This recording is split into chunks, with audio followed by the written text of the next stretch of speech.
What? What does that mean?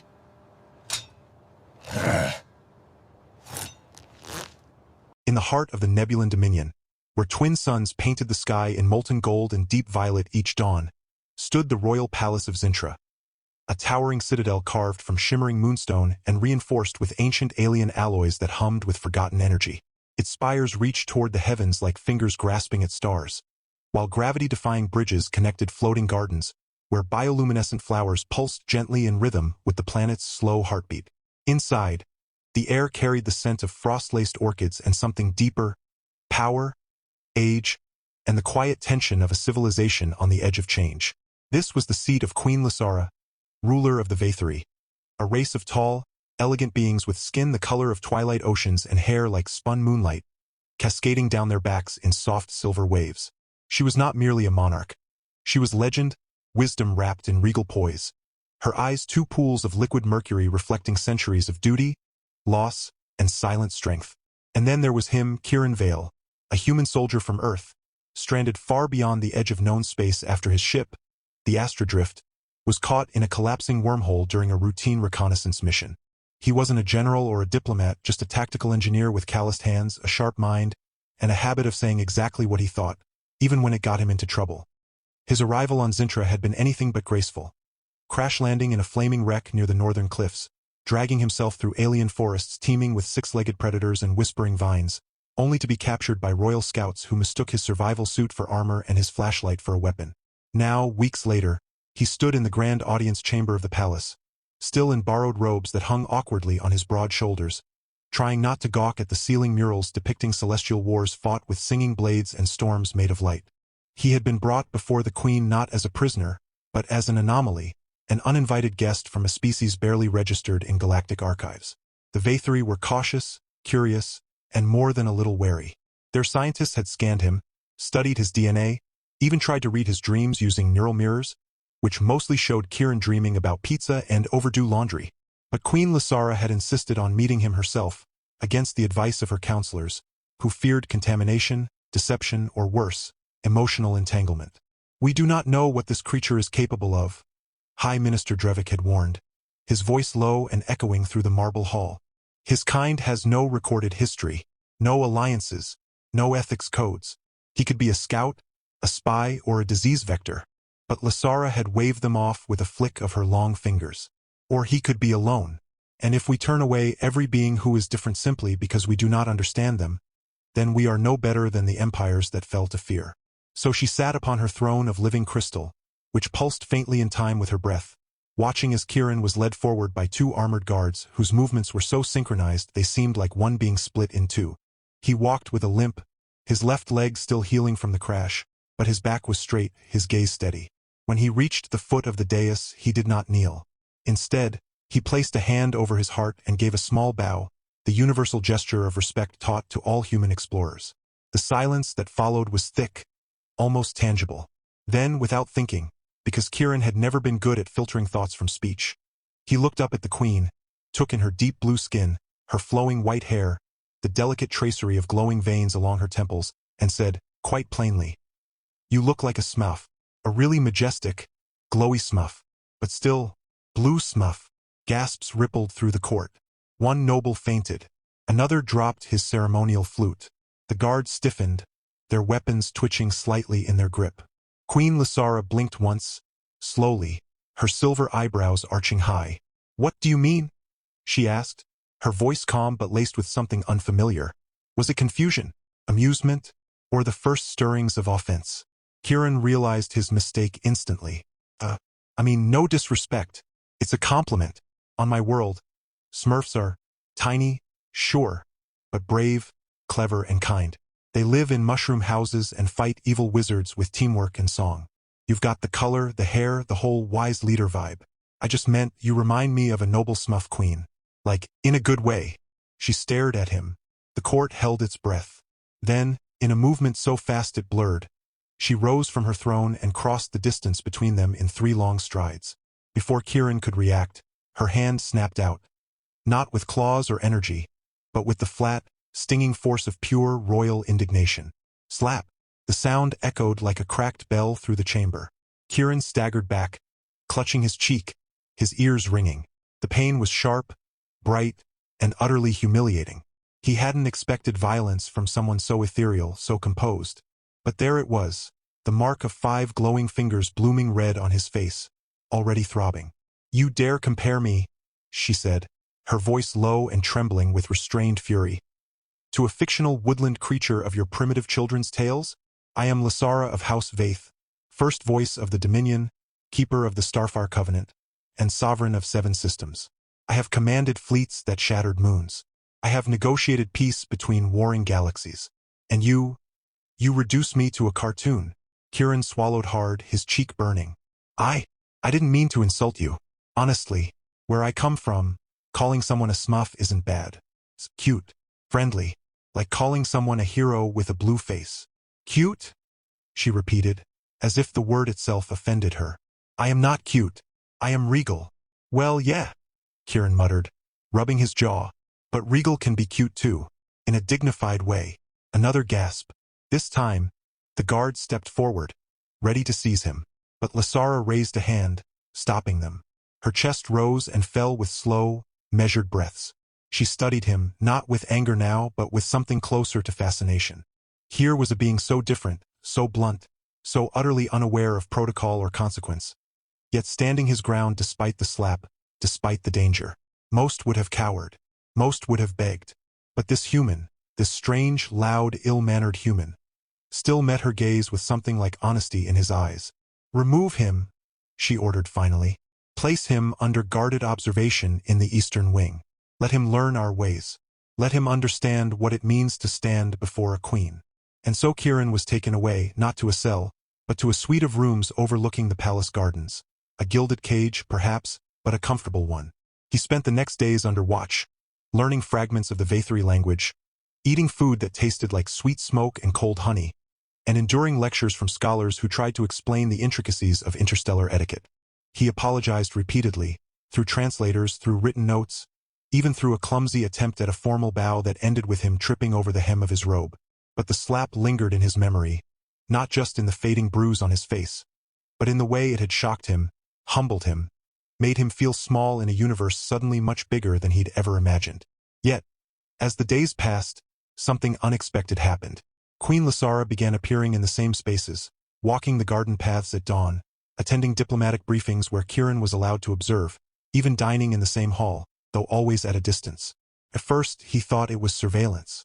But then he noticed the way she paused when he spoke, how her eyes followed him when he wasn't looking, how once, when he sneezed during a tense council meeting, she subtly turned her head to hide what might have been a smile.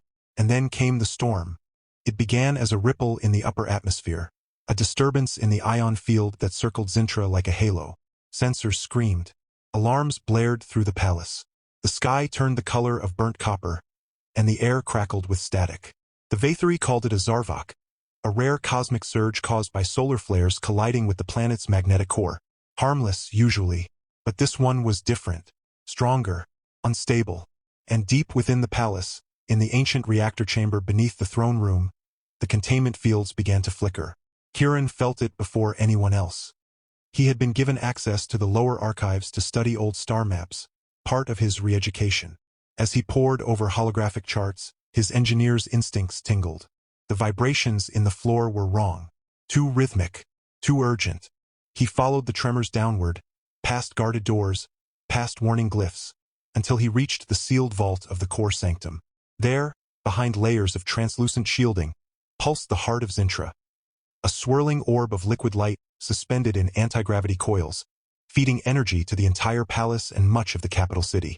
But now the stabilizers were failing. One by one, the harmonic regulators shut down. Warning runes flashed crimson. If the core destabilized, the explosion wouldn't just destroy the palace. It would fracture the planet's crust. He shouted for help, but the corridors were empty, evacuated due to the storm. He tried the comms, dead. Panic clawed at his throat. Then he remembered the override sequence from a diagram he'd seen earlier. It was risky. A wrong input could trigger immediate collapse. But if he didn't act, everyone died. With shaking hands, he accessed the control panel, bypassing security with a mix of intuition and desperation. Numbers scrolled. Frequencies adjusted. He recalibrated the dampeners, rerouted power from non-essential systems, and initiated a slow cooldown cycle. Sweat poured down his face. The core pulsed violently, then gradually settled. The lights steadied. The hum returned to normal. Only then did he hear footsteps. Queen Lysara stood in the doorway, her robes fluttering in the residual wind. Her eyes wide with disbelief and something else. Awe, relief. She had come down alone, ignoring protocol, ignoring danger, drawn by the alarms and the instinct that this human, for all his blunders, might be doing something important. You fixed it? She asked, stepping forward. Kieran exhaled, leaning against the console. Yeah, lucky guess. Mostly. It was not luck, she said softly. That sequence requires knowledge of Vathari engineering principles. No outsider should be able to interpret it. I read a lot, he shrugged, and panic makes me focus. She stared at him for a long moment. Then, to his shock, she reached out and touched the side of his face, the same cheek she had slapped days before. Her fingers were cool, gentle. It still hurts, doesn't it? She murmured. He nodded. Yeah, kind of stings when I chew on that side. A pause. Then, to his astonishment, she laughed. Not a polite chuckle, but a real, rich laugh that echoed in the chamber like wind chimes in a storm. It transformed her, softened the edges of her regality, lit her eyes with warmth. Kieran found himself smiling back, despite the ache in his jaw. From that moment, things changed. Lysara began seeking him out. Not officially, not as ruler to subject, but as something else. She invited him to walk the moonlit terraces. She asked him questions about Earth, about music, about family, about why humans loved such noisy celebrations. He told her about birthdays with cake and shouting, about football games where people painted their faces, about his younger sister who used to hide in closets during thunderstorms. She listened intently, her head tilted, her expression unreadable but undeniably present. In return, she spoke of her world, of the thousand-year cycles of the twin suns, of the silent songs the Vathari sang to the stars, of the loneliness of leadership, of the weight of decisions that shaped civilizations. You think I am powerful, she said one evening as they stood beneath a sky streaked with comet trails. But power is often just the burden of choosing who suffers less. Kieran looked at her. Then maybe you need someone who doesn't care about power. Someone who just sees you. She turned to him, her silver hair catching the starlight. You see me? You're not just a queen, he said. You're a person who slaps hard and laughs like wind through glass and worries about reactors going boom. Yeah, I see you. She didn't reply, but the next day she assigned him a private tutor, not in etiquette but in Vathari history and philosophy. She had meals sent to his chambers that matched his taste preferences. Once, he found a small sculpture on his balcony. A delicate figure carved from ice blue crystal, shaped like a human man with exaggerated features and a mischievous grin. It was labeled, in careful English script, Smurf, King of Earth. He laughed so hard he cried. But not everything was easy. The court remained divided. Many nobles saw Kieran as a contaminant, a dangerous wild card in their pristine society. Rumors spread that he had bewitched the queen, that he was stealing secrets, that his presence was causing the recent storms. Minister Drevik led the opposition, petitioning for his exile or, at the very least, confinement to a research facility off-world. Then came the assassination attempt. It happened during the Festival of Twin Dawns, when the palace opened its gates to the public, and citizens from across the Dominion gathered to honor the balance of light and shadow.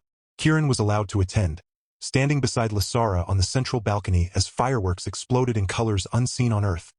Purple flames that sang, green sparks that formed fleeting constellations. The crowd cheered. Children waved glowing ribbons. For a moment, peace felt possible. Then a flash. A dart, thin and needle-like, shot from the crowd, aimed directly at the queen. Kieran moved without thinking. He lunged, shoving Lysara aside, taking the projectile in his shoulder. It burned like acid. He collapsed, screaming as medics swarmed.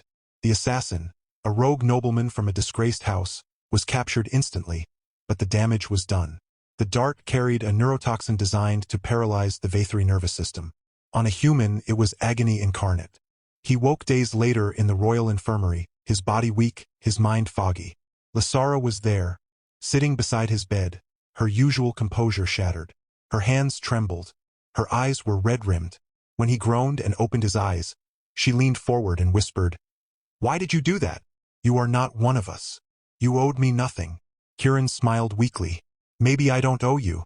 Maybe I just didn't want to see you hurt. She didn't cry. Vathory rarely did. But something in her broke that day. Something rigid and ancient. Something built over centuries of isolation and duty. She stayed by his side, dismissing healers, adjusting his pillows, reading to him from ancient scrolls in a voice so soft it barely stirred the air. And when he finally recovered enough to walk again, she met him in the garden, where cherry blossoms of silver and indigo drifted on the breeze. I have been thinking, she said, about names, about titles, about what we call each other. Kieran frowned. Okay. You called me Blue Smurf, she continued, and I struck you, because I believed it diminished me. But perhaps it was not an insult. Perhaps it was the only way you knew to make me real to you, to bring me down from the throne and into the world of living things. He rubbed his shoulder, still sore. I still think the slap was excessive. She looked at him, and for the first time there was no mask, no distance. I do not apologize for protecting my dignity, but I regret the pain, and I wonder now if I misunderstood you from the start. They walked in silence for a while. Then Kieran said, You know, on Earth, when someone gives you a nickname, it usually means they like you, even if it's dumb. Like Stinky or Bubba. Doesn't mean you smell bad. Just means you're part of the group. Lasara considered this. So, Blue Smurf is your way of saying I am part of your group? Yeah, he said. Kind of. If you want to be. She stopped walking, turned to face him. Then, perhaps, I could accept that. With conditions. Name them. 1. No one else may call me that. Ever. Deal. 2. You must explain Earth customs more clearly in the future. No more surprises. Fair. And 3. She hesitated, took a breath. If you ever save my life again, promise me you will let someone else take the hit. Kieran grinned. No promises. She rolled her eyes, but there was no heat in it. Only affection. Quiet, growing, undeniable. Word spread through the palace. The queen was changing. Softer, more approachable. She laughed more, walked among her people, even attended a human-style birthday celebration Kieran organized for a young servant girl, complete with a cake made from local ingredients that tasted suspiciously like lavender and motor oil. She blew out the candles with a look of utter bewilderment and delight. But beyond the palace walls, the galaxy turned. Whispers came from the outer systems, of a rising warlord, a tyrant clad in black iron, gathering fleets, conquering worlds, demanding submission. The Obsidian Hand, they called him. And his first decree, the surrender of the last human in known space, Kieran Vale, dead or alive.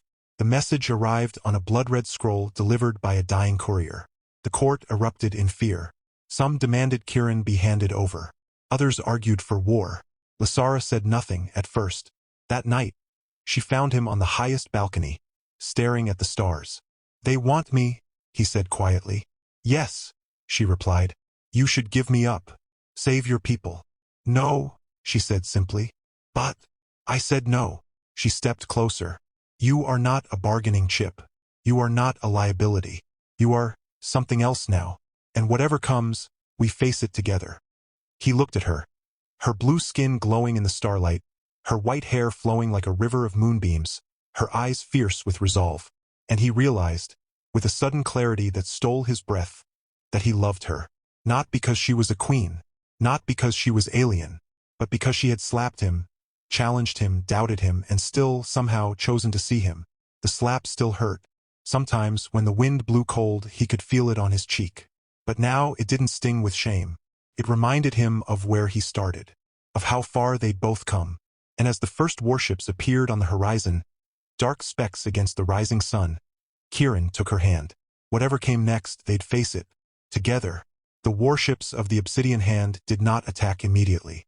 Instead, they hovered at the edge of Zintra's orbit like vultures circling a wounded beast, silent, patient, waiting. Their arrival sent shockwaves through the Dominion. Cities sealed their domes. Children were pulled from schools. The ancient defense grids, dormant for centuries, began to hum back to life. But it was not fear that gripped the palace. It was resolve. Queen Lasara stood before the High Council, Kieran at her side, no longer as a guest, but as an advisor, a warrior, and now, though neither had spoken the words aloud, a partner in more than duty. His presence beside her throne was no longer questioned. It was expected. And when she spoke, her voice carried the weight of stars. "We will not surrender," she declared. "We will not bargain with tyranny. And we will not cast aside one who has proven his loyalty with blood." Minister Drevik, still wary, rose stiffly. "With respect, Your Radiance, this human is the cause of the threat. If we deliver him, perhaps peace can be preserved." Kieran stepped forward, jaw tight. "Peace bought with betrayal isn't peace. It's slavery with better lighting." A murmur rippled through the chamber. Lysara didn't look at Kieran, but her hand, resting on the arm of her throne, curled slightly, just enough for him to see she was holding back a smile. "Then we prepare," she said. "Mobilize the sky fleets, activate the veil shields, and send word to our allies. The Obsidian Hand seeks to break us. Let them learn what happens when they threaten a queen and her Smurf king." The title hung in the air, bold and unexpected. Gasps followed. Then, slowly, a few of the younger nobles began to smile. One even chuckled. The name had become legend in secret, whispered in servant quarters, carved into balcony railings, painted on the hulls of scout ships. Smurf King. A joke turned badge of honor. But laughter would not win the coming battle. In the days that followed, Kieran worked tirelessly with Vathari engineers, adapting Earth-based tactics to alien technology. He proposed using decoy signals, electromagnetic pulses disguised as distress calls, and drone swarms programmed to mimic fleet movements. "They think we fight like gods," he told Lysara one night in the war room, maps glowing around them. "But sometimes, winning means fighting like sneaky little mammals with bad teeth and good ideas." She arched a silver eyebrow. "You're describing yourself, aren't you?" "Guilty," he grinned. "But it works." She leaned closer, her voice dropping. "You know, I still hate that nickname. You use it in private." "I do not." "You totally do. I heard you tell the cook to prepare something worthy of the blue Smurf's consort. Admit it. You love it." She looked away, but the faintest blush crept across her blue cheeks, like dawn touching ice. "I tolerate it. For diplomatic reasons." He laughed, and for a moment the weight of war lifted. They stood close, the glow of holographic starfields painting their faces in shifting colors. Then, without thinking, he reached out and brushed a strand of her white hair behind her ear. The touch lingered. Her breath caught. Time slowed, and then she kissed him. It was soft, uncertain, over too quickly, but it burned brighter than any supernova. When she pulled back, her eyes were wide, startled by her own courage. I have never done that before," she whispered. "Me neither," Kieran admitted. "Not like that. Not with someone who matters." She searched his face. "Does this compromise us? Our roles?" "Only if we let it," he said gently. "Love doesn't weaken leadership. It gives it meaning." She didn't answer, but that night, for the first time, she invited him to walk with her in the Garden of Echoes, a sacred place where Vathari lovers of old had pledged eternal bonds beneath trees that sang when touched. No words were spoken. None were needed. But fate, ever cruel, was watching. 3 nights later, a transmission broke through the planetary firewall. An encrypted signal from deep space, originating from a derelict Earth vessel drifting near Neptune. Kieran nearly collapsed when he saw the ship's name. Astrodrift. His ship. The one he thought had been destroyed in the wormhole. But the message wasn't from wreckage. It was live, and it carried a voice. "Kieran, if you're hearing this, I'm alive. I've been trapped in cryostasis for years. Systems failing. Oxygen low. Please, come home." It was Mira, his sister, his dead sister. According to Earth records, the Astrodrift had vanished with all hands. There had been no survivors, no bodies, just silence. And Kieran had mourned her for years, carried her dog tags in his pocket, dreamed of her laugh, blamed himself for not being there when the wormhole hit. But she was alive. The revelation tore through him like a blade. Joy, guilt, confusion. How? Why now? And why was the signal coming from here so close to Zintra unless it was a trap? Lysara watched him crumble. She said nothing as he paced, raged, wept. She simply waited until he was ready to speak. "If I go," he said finally, voice raw, "I might not come back. The ship could be a decoy. The Obsidian Hand could be behind it. But if it's really her, I can't ignore that." Lysara closed her eyes. "Then you must go." He stared at her. "Just like that?" You carry two worlds in your heart, she said softly. Earth gave you life. Zintra gave you purpose. But family is not a choice. It is a bond beyond stars. If she lives, you owe her your presence. And I cannot ask you to abandon that. But the war will wait, she interrupted. Or it will rage without you. Either way, I will hold the line. But you must go knowing this. If you leave and do not return, my heart will remain in this garden, waiting for the day the wind carries your voice again. He pulled her into his arms, holding her tighter than he ever had. I'll come back, promise, even if I have to swim through vacuum. She didn't reply. She just held on, as if memorizing the feel of him. 2 days later, a small, fast scout ship launched from the southern hangar. Unmarked, undetected. Kieran sat at the controls, wearing his old Earth uniform, his face shadowed with stubble, his heart heavier than gravity. As the ship pierced the atmosphere, a single transmission reached him. Blue Smurf says don't die, and bring your sister some decent shoes. Ours are too pointy. He laughed through tears and punched the warp drive. The journey took 6 days. The Astra drift hung in space like a forgotten tomb, its hull scarred by micrometeorites, its lights flickering weakly. Kieran docked manually, his suit seals creaking as he stepped into the silent corridors. Dust floated in the zero-G. Wires dangled like vines. And there, in the cryo bay, one pod still glowed faintly. Inside Mira Vale. She was older, 10 years aged by time dilation, but unmistakable. Her dark curls, her freckled nose, the scar above her lip from when she fell off a hoverbike as a kid. Alive, breathing, frozen in time. Kieran wept as he initiated the thaw sequence. When her eyes opened, clouded with confusion, the first thing she said was, "Took you long enough, idiot." They embraced in the cold light of the dying ship, clinging to each other like anchors in a storm. She told him how she'd survived. The emergency cryo kicked in during the wormhole collapse. How the ship had been flung across galaxies, caught in a gravitational eddy, drifting for years. How she'd woken once, tried to send a signal, failed, then slept again. Until now. "You came," she whispered. "Of course I came," he said. "You're my sister." But joy was short-lived. As they prepared to leave, alarms blared. External sensors detected movement. A second ship had arrived, one not on any registry. Black, sleek, silent, the obsidian hand. Kieran's blood turned to ice. This was a trap. They had used Mira as bait. And now they had him. He armed himself with a pulse pistol and sealed Mira in a reinforced cabin, promising to return. Then he went to the bridge, ready to fight, to stall, to die if necessary. But when the boarding ramp lowered, the figure that emerged was not a warlord. It was a woman, tall, cloaked in black armor etched with crimson runes.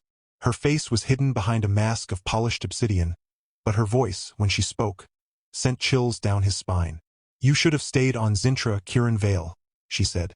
"You were safer there, loved, protected." "Who are you?" he demanded, weapon raised. She removed her helmet, and Kieran froze, because staring back at him was a face he knew, a face from his past, a face he had buried with grief and guilt. "Lasara?" he breathed. "No, impossible." This woman had dark skin, black hair streaked with gray, human features, but her eyes, those molten silver eyes, were identical to the queen's. "I am not your queen," the woman said quietly, "but I am her mother." Silence. "What?" "Queen Lasara was not born on Zintra," the woman Arya explained. "She was taken, stolen as an infant during the Great Collapse, when Earth's first colony ships were raided by slavers. I was her nurse, her protector. I fled with her, crash-landed on a distant moon, raised her among ruins. I told her stories of her true heritage, that she was half human, half Vathari, a child of two worlds. When she was old enough, I helped her reclaim her birthright. But I warned her that love would make her vulnerable." Kieran's mind reeled. "Then you're human," Arya nodded. "Like you.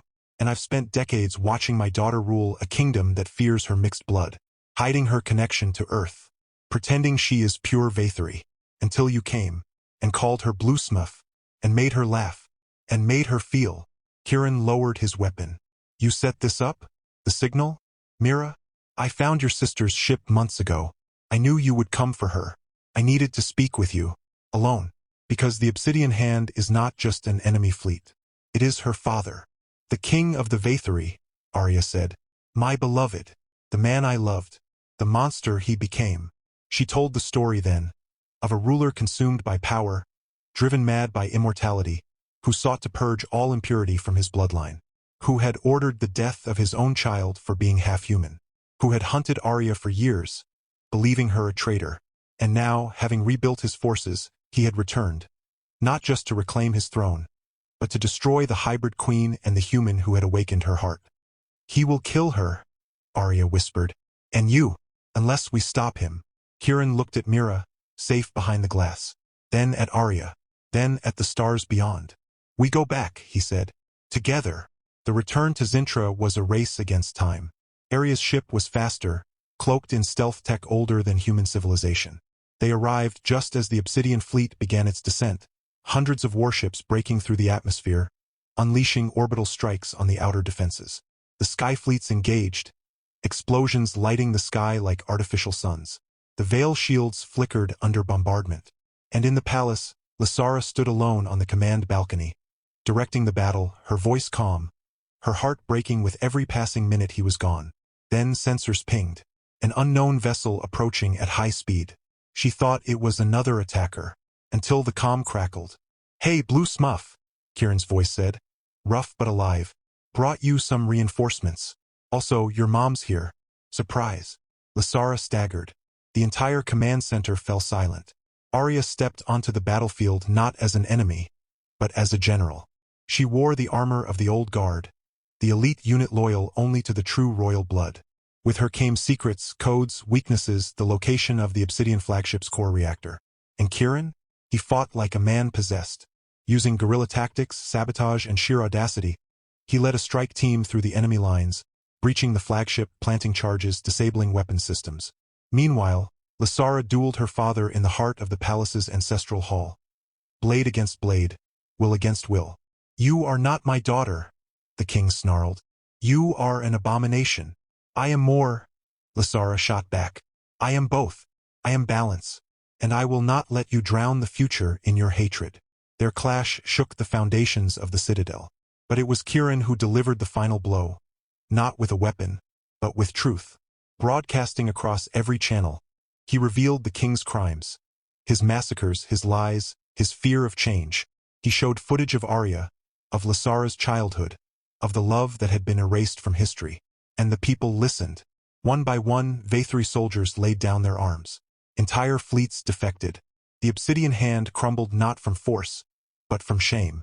The king was captured, not killed, imprisoned in a stasis vault beneath the palace, where he would reflect on what he had lost. Peace returned, but nothing would ever be the same. In the weeks that followed, Lysara made a historic decree.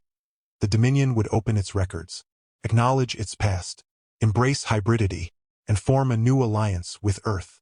Mira chose to stay on Zintra, fascinated by the culture, the science, the food.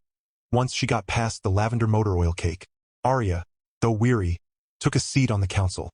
Not as queen, but as advisor, mother, and living proof that love crosses species, stars, and time. And Kieran? He stood once more on the balcony, this time with Lysara's hand in his, watching twin suns rise over the Moonstone Towers. "You still hate the nickname?" he asked. She sighed. "It is ridiculous, childish, undignified. And yet, She turned to him, her silver eyes gleaming. "When you say it, it sounds like love." He smiled. "Good, because I'm never stopping." She rolled her eyes, but leaned into him just the same.